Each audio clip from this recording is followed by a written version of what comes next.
Vamos lá, engenheiro. Vamos dominar desta engenharia. Professor Adenilson por aqui, com a parte 2 da nossa palestra. Uma conversa, né, querida pessoa? Uma conversa sobre o posicionamento relativo, os diferentes métodos, como utilizar os mesmos no nosso dia a dia, no seu dia a dia. Nós temos o quê? O posicionamento, conforme eu mostrei lá na nossa última aula, que ele se divide em posicionamento absoluto e posicionamento relativo, em tempo real e pós-processado. Vamos mergulhar de cabeça nestes métodos? Antes disso, pergunta: você já conhece os meus cursos e livros? Já é meu cliente? Não? Ó, cuide aqui. Por exemplo, esses 3 livros, eles se complementam. São livros com foco na prática, né? Eu também tenho os kits RTKs da Conave para venda. Tenho um ambiente de estudos próprio para quem compra o equipamento comigo. No caso, é um treinamento de uso híbrido. Ambiente de estudos, mas todo o suporte necessário. Perceba o que? Hoje em dia com o smartphone, o cara faz quase tudo, não é verdade? Por exemplo, os clientes, 95% das dúvidas eu converso pelo WhatsApp e tiro. Alguma dúvida mais específica, eu gravo um videozinho rápido aqui pelo WhatsApp, faço uma chamada de vídeo, um acesso remoto utilizando TeamViewer ou Anydesk, mais chamada telefônica. Então perceba isso. Como eu disse, são cursos e livros com foco na prática também, né? Os cursos e livros que eu possuo. Acesse o link existente na descrição e conheça melhor dos mesmos. Já se inscreveu no canal no YouTube? Não? Eu tenho mais de 700 vídeos no mesmo. Se inscreve, são aulas que eu produzi com todo carinho para ajudar você. A ideia é essa, é crescer junto. Se você me acompanha, você sabe disso, né? Eu já falei muitas vezes. Negócios se faz junto. Você tem que crescer junto com seus parceiros de negócios. Dado este recado, vamos mergulhar de cabeça então no posicionamento relativo. Vou fazer o seguinte: desliguei aqui a webcam, porque senão fica conteúdo nessa parte daqui a pouco, coisa e tal, né? Posicionamento relativo, temos o posicionamento relativo em tempo real e o posicionamento relativo pós-processado. Daí, ó, o que é o posicionamento relativo? Você tem os dois receptores rastreando dados ao mesmo tempo. Ambiguidade de rastreamento de dados. Perceba o que? O seu receptor base, ele está sob um ponto de coordenadas conhecidas aqui, né? Daí, se ele está sob um ponto aqui, rastreando dados, se o receptor rover está rastreando dados ao mesmo tempo, perceba o que? Quando você faz o tratamento dos dados do receptor base, dos dados coletados com o mesmo, desta posição, se existe uma diferença entre a coordenada que foi rastreada e a coordenada ajustada, esta diferença ela é a mesma, no caso, né, para o receptor rover, justamente porque são os mesmos satélites que estão sendo rastreados. No posicionamento relativo, nós temos a ambiguidade de rastreamento de satélites. O receptor base e o receptor rover têm que rastrear os mesmos satélites. Ponto. Ponto. Por que eu digo isso? Porque já aconteceu com vários clientes deles me perguntarem assim: professor Adenilson, terminou a bateria da base, eu vou precisar voltar da campo para fazer de novo a coleta de pontos, né? Que coletei com o receptor rover. Isso no método relativo estático rápido. Vai ter que voltar sim, querida pessoa, porque a premissa básica ela foi perdida, que é a ambiguidade de rastreamento de dados, né? Então perceba isso e deixa essa ficha cair, né? Você tem o receptor base rastreando dados, tem o receptor rover rastreando dados. Ambiguidade de rastreamento de dados, aqui, quanto ao receptor base, tem dois procedimentos que você pode utilizar. Você chegou a campo, pode pegar e colocar do receptor base em um ponto que você não conhece as coordenadas. Você nunca esteve neste ponto. Ou seja, você vai dizer para o receptor base lá no software de coleta de dados, na sua coletora, que ele vai determinar uma autoposição, ou enfim, né? Vai determinar uma posição em tempo real. Qual a acudácia? Horrível. Preste atenção aqui. A acudácia é horrível. O que o receptor base vai fazer é ler algumas épocas, 5 a 15 épocas, determinando uma posição que, como eu disse, é horrível. Para que ele faz essa determinação de posição? Qual que é o objetivo? Ele ter uma ideia do local onde está, não um posicionamento altamente acudado. Por isso que depois você vai fazer o PPP dos dados da base, ou processamento e ajustamento de dados, e daí vai fazer da correção dos vetores. Isso no método RTK-UHF. Se você está reocupando uma posição conhecida, você chegou a campo, informa as coordenadas para o receptor base, né? Com isso, o software de coleta de dados ele vai fazer da correção dos vetores em tempo real. Perceba isso, tem esses dois procedimentos. Procedimento 1, ocupar uma posição que você não conhece. Isso no método RTK-UHF. Procedimento 2, fazer da reocupação de uma posição. Eu nem falei a coisa mais óbvia, né, querida pessoa? Que no método RTK-UHF, o sinal de rádio ele sai do receptor base e chega no receptor rover, que é via sinal de rádio no caso. Método RTK-GSM. Esta imagenzinha diz tudo. Você tem o receptor base e tem o receptor rover. Porém, ao invés de ser via sinal de rádio, vai ser via sinal de celular, que o receptor rover ele vai receber da correção do receptor base. Ó, nós temos o receptor base, tem um chip GSM dentro do mesmo, e ele envia a correção. Essa correção chega em uma antena, em outra, até chegar no receptor rover. Então perceba o que? O método RTK-GSM tem uma vantagem e tem uma desvantagem. Qual que é a vantagem? Bem simples. Ó, existem prédios, daqui a pouco um morro, entre o receptor base e o receptor rover. Não faz mal, porque como é enviado para uma antena e para uma outra antena até chegar no receptor rover, como eu disse, né? Não faz mal existir prédios, existir um morro entre o receptor base e o receptor rover. Qual que é a desvantagem, que eu até nem coloquei aqui? No caso, tem que ter sinal GSM. Imagine isso, aquele imóvel que está lá a 20 quilômetros da sede municipal da cidade. Você dentro de uma grota.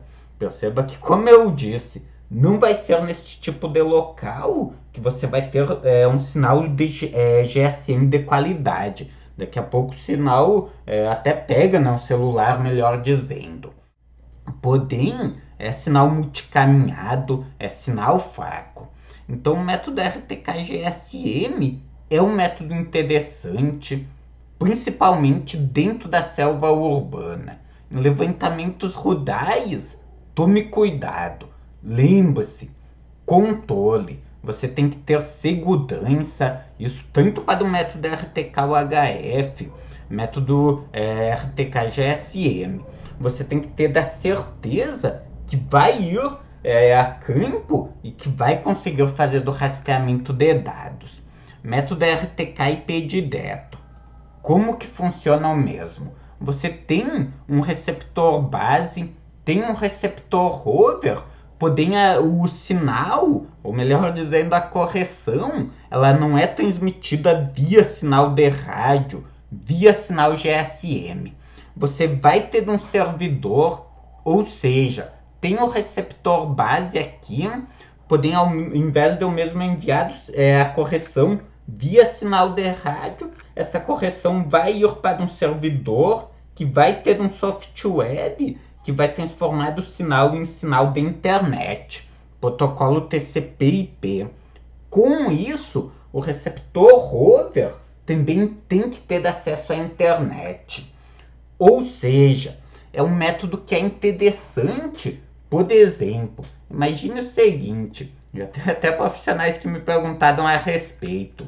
Imagine que você tem a sede da sua empresa, que tem um marco de centagem forçada na sede da sua empresa, que daí tem um receptor neste marco, tem o servidor da sua empresa em levantamentos urbanos. A partir desse servidor, a partir deste receptor que está em uma posição fixa, você pode utilizar um receptor over ou mais, recebendo a correção da base. Qual que é a grande vantagem do método RTK-UHF, método RTK-IP-direto? É esta: você pode ter vários receptores rover. Diferente do método RTK-GSM, que você tem um receptor base fazendo uma chamada para um receptor rover. Ou do método RTK-UHF, que você tem um receptor base, a mesma coisa, enviando a correção para um receptor rover. Com isso, método RTK em rede.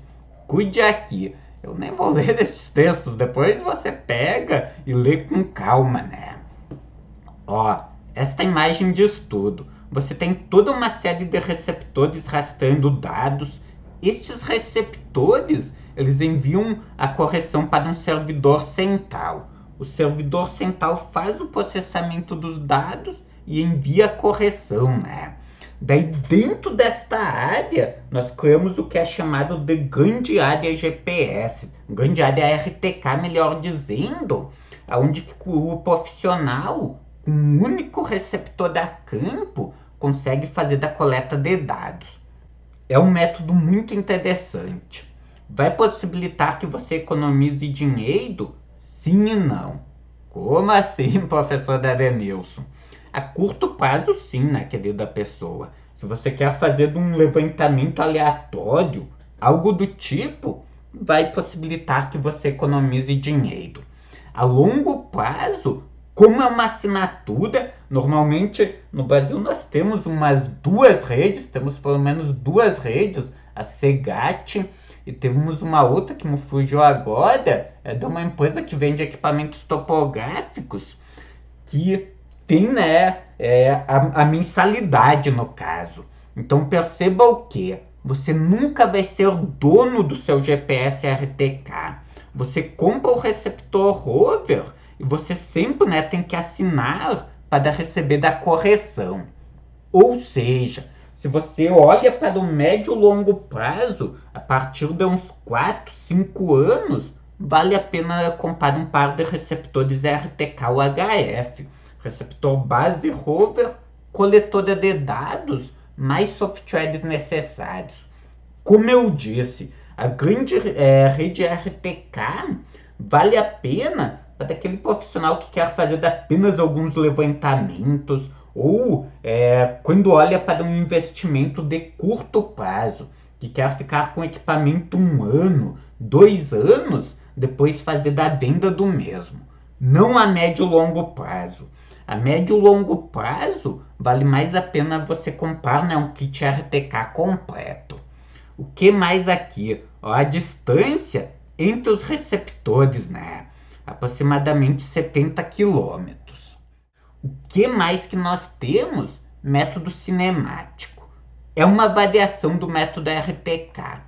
Como que funciona o método RTK?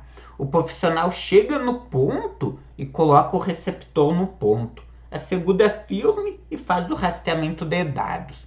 Porém, tem aqueles levantamentos onde que você quer apenas ter uma noção da área, por exemplo, da lavoura do senhor João. O senhor João, você estava fazendo o levantamento do imóvel dele e ele quer ter uma noção da área dessa lavoura. Ele quer ter uma noção da área do imóvel dele. É um levantamento para um projeto de crédito rural, um projeto de licenciamento, e você quer mapear este imóvel. O objetivo não é ter uma grande acudácia, ou seja, método cinemático. O método cinemático, você pega e configura o receptor para ele armazenar dados a cada dado intervalo de tempo, por exemplo, um ponto a cada 5 segundos, ou a cada dada distância, né? Por exemplo, um ponto a cada 5 metros. Você, uma vez que ativa o rastreamento de dados, se configurou por tempo, a cada 5 segundos o receptor vai armazenar os dados de uma nova posição. Ou, como eu disse, de 5 em 5 metros. Cuidado quanto à utilização deste método. É maravilhoso, porém pode ser terrível. É maravilhoso porque traz uma produtividade épica. Você vai se deslocando pelo imóvel e vai fazendo um mapeamento do mesmo. É terrível porque você está carregando o receptor na mão, ou se não se deslocando com uma moto, com um quadriciclo, com a sua caminhoneta. Ou seja, você não coloca o receptor bem no ponto, né? Você está carregando, existe uma grande variação, principalmente vertical. Logo, levantamentos que exijam uma altíssima acudácia, este método não pode ser utilizado. Com isso, método de GPS, acudácia ruim, é um método que é pouco utilizado, justamente porque utiliza a pseudodistância, acudácia de 60 centímetros a 2 metros, o que na prática torna ele um método horrível, né, querida pessoa. Então, o posicionamento em tempo real é isso. Como eu disse, qualquer coisa, pause a palestra, pegue e leia o que tem aqui nestes textos que eu coloquei. Método, então, relativo, pós-processado aqui, né? Relativo estático rápido, por exemplo, melhor dizendo, relativo estático. Como que funciona o método relativo estático? Até vim para o artigo aqui do blog, a mesma coisa. Você tem o receptor base e tem o receptor rover. Lembre-se da nossa última aula. Professora Denilson, por quanto tempo que eu faço o rastreamento de dados? 1 hora, 2 horas, 4 horas? Depende. Depende da acudácia que você quer. Depende de qual que é o levantamento, a finalidade do mesmo. Quanto mais tempo, melhor, né? Maior vai ser da acudácia. Por exemplo, 1 hora, algo no entorno de 3, 4 centímetros a acudácia horizontal e algo no entorno de uns 5 centímetros a acudácia vertical. Nós temos o manual do PPP aqui e lembre-se da última aula. Só esperar carregar o manual aqui, na página 36, tem, né, a passagem a respeito. 6 horas, uma acudácia de milímetros, né, querida pessoa. 1 hora, acudácia no entorno de uns 3, 4 centímetros. Isso na horizontal. Na vertical, algo no entorno de uns 5 centímetros. Se não me engano, é isso. Aqui, receptores L1, L2, 4,2 centímetros. Isso, né, após 1 hora. Após 6 horas, 8 milímetros. Algo no entorno disso, né, querida pessoa? Utilize isso como uma referência e não, digamos que como um resultado final. Método relativo estático rápido é uma variação do método relativo estático, onde que você fica por menos de 20 minutos no ponto. Georreferenciamento de imóveis rurais é o segundo método que é utilizado para dar o perímetro do imóvel, né? Por meio da mente, quando der, método RTK. Não deu para utilizar do método RTK, principalmente o HF, daí você utiliza o método relativo estático rápido, método relativo estático. Daí stop and go, que é uma variação, do método RTK, melhor dizendo, muito parecido com o método RTK. Stop and go, dependendo do equipamento que você utiliza, também é conhecido como PPK. Você fica por 15 minutos no meio do ponto, que é para a correção das ambiguidades, um ponto aberto, um ponto que tem um bom rastreamento de dados, que é para a correção das ambiguidades, e 5 a 15 segundos nos demais pontos. Basicamente, sem entrar muito a fundo, são estes os métodos de posicionamento. Professor Adenilson, quando, como e de que jeito utilizar os mesmos? Na prática, método RTK é o mais utilizado. Como eu disse, aonde que dá para utilizar o método RTK? Utilize o mesmo. Se é um levantamento que não exige uma grande acurácia, levantamento cinemático, serviço de licenciamento ambiental, serviços, mapeamentos para a produção de um mapa para um projeto de crédito rural, um mapeamento mais simples, que você quer ter um roteiro até o imóvel, que você quer, se não, apenas ter uma noção da área, método cinemático. É simples, é rápido e não tem por que utilizar um outro método se você pode utilizar do método cinemático. Método relativo estático rápido, daí em locais que você não consegue utilizar do método RTK e que precisa de uma grande acurácia. Método stop and go, ou que seja PPK, eu não utilizo no meu dia a dia. Quando que você pode utilizar? Em locais abertos. Cuidado quanto a isso. O método stop and go, dentro da mata fechada, ele é complicado, né, querida pessoa? Porque se você perder dos ciclos, você tem que reiniciar todo o serviço. Então, dentro da mata fechada, uma mata densa, ele não é indicado. Entendido isso, possui dúvidas sobre os métodos de posicionamento? Deixa aqui embaixo, na área de comentários. Eu vou buscar responder todas as dúvidas.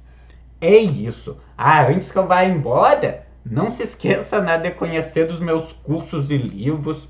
São cursos e livros com foco na prática. Esses três aqui, como eu disse, eles se complementam. Dá o seu joinha, diga gostei, não gostei do vídeo e se inscreva no canal.